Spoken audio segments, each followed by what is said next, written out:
The novel Life of Pi by Yann Martel follows the traditional hero's journey with some interesting takes on the stages.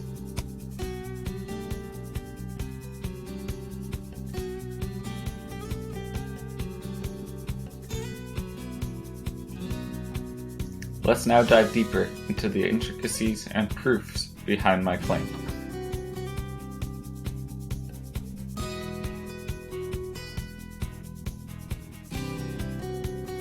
We will now cover 3 of the most prevalent stages of the hero's journey in Life of Pi. These stages are the separation, the initiation, and finally the return.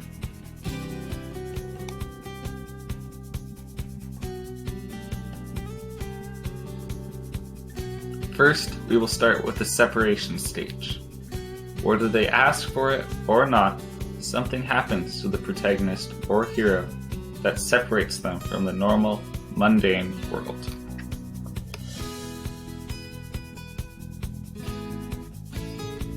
The separation, call to adventure. What is this call to adventure which Pi must confront? Well, Pondicherry is the only place Pi has ever known. Now having to leave his home and all his friends, he has to migrate to an entirely foreign land with barely any warning. To me, it was paradise on Earth. I have nothing but the fondest of memories growing up in a zoo. Pi undergoes this call to adventure when out of nowhere his dad tells him he's moving to Canada. He has to leave the only place he's ever known behind. To make this even worse, his ship sinks, separated from his friends, family, and possessions. He is thrown into a lifeboat filled with hungry, angry, and wild animals and must figure out a way to survive.